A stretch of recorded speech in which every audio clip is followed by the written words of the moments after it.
So hello and welcome back to Pentacube. Today I am going to be showing you how to customize your Gan Pyraminx.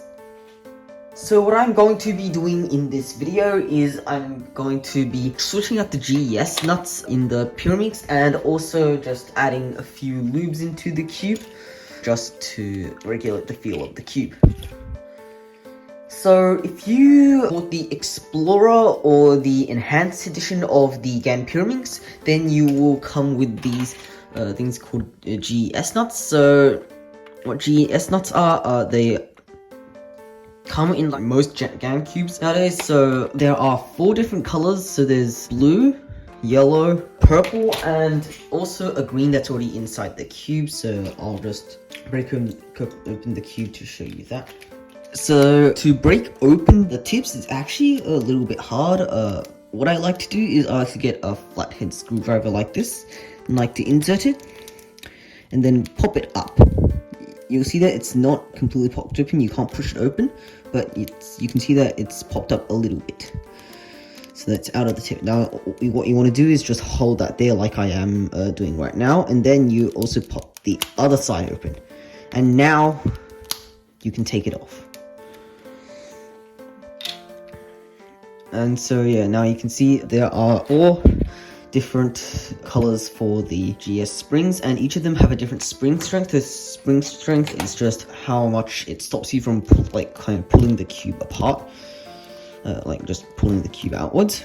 So I'll be changing that, and on each of the GS nuts there will also be these things here. So if you can see, there's one of them says 0.8, one of them says 0.6, and one of them says nothing. So that means 0.6 it will be a stronger screw setting. So screw setting is how much you can pull out the centers, and then 0.8 would be weaker, and then there's also the last one, which is just for you to take the spring out, which is just if you want to switch the spring, which is what we are going to do. So what I'm gonna first do is just pop off all of the caps, just like how I did with the first one. So you just put a flathead screwdriver under there, pop out a little bit, hold it there, and then pop out another side, and then just take the thing off. So now, once you have taken out the tips, now we'll be switching the GS nuts out. I will be switching it to the blue one, which is the second weakest setting. So it's from purple is the weakest, then blue, then green, then yellow is the strongest. So yeah, I'll just be using a weaker spring setting. So what you want to do is just push this GS nut down and change it so that this metal thing is pointing towards the side where there's no sign. So that means it's just going to drop out. So if it doesn't drop out, then you should just grab the screwdriver again and then just pop it out, and then eventually it'll come out. Yeah, just like that. And then so you just repeat that for all the other sides. Okay, so now that we have taken out all of the green ones, all we are going to do is just put in the ones that we want, which are these blue ones. So there are 5 of them, we actually only need 4 of them, so we will just keep one of them in there. And then we'll just replace them with the green ones. So what we do again, so we get this here, and then we kind of match this straight bit up with the bit in the center, and then we can just push that in, and then we're going to turn it to the setting that we want. So I'm going to be using the 0.8 setting, so that is the slightly looser setting. So what I'm going to do is just turn it over to that setting. So just like that. Now it is facing the 0.8, and then we just repeat that for all of the other sides.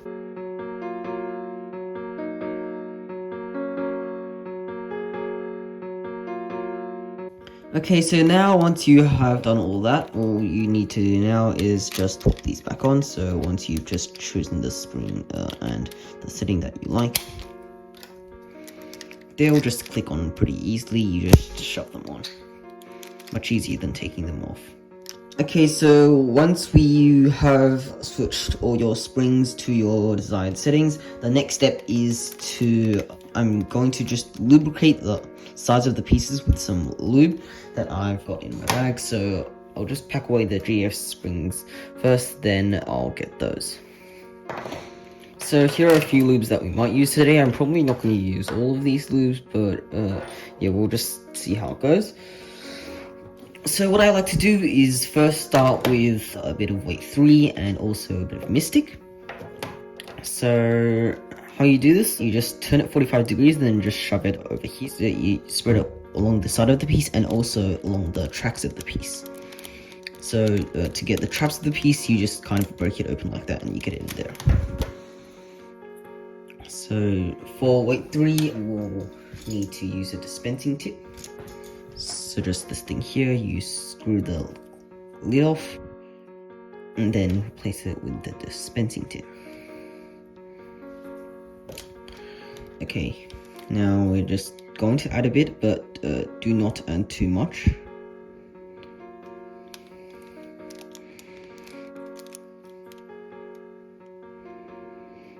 And then I'm also going to add some Mystic onto the tracks.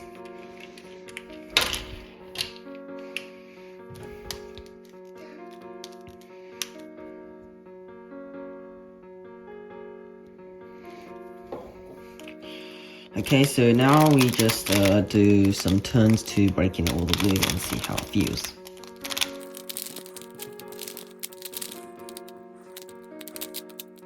Okay, so now I've added the lube. It feels way smoother now. I might have added a bit too much, but that is fine. I think this is a good speed right now, so I'm just going to leave it there. I won't add anything else. So I'll just pack away 3. Actually, wait, no, I forgot. Yes, we'll do the tips. I think I might also use weight 3 for that. So yeah, for the tips, you hardly need any, just like the tiniest drop. That's enough, because tips are tips.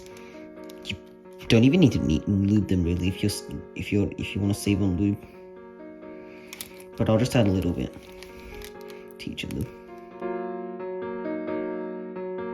So now that's done, you pretty much finished lubing the cube, and that's basically done for me. Some people like to do these mods with the Gan Pyraminx, so they take out one of the magnets from the tips and then do some stuff like that, but like I'm not going to do it because I think the strength of magnets is fine, and like yeah, cube is fine like how it is right now.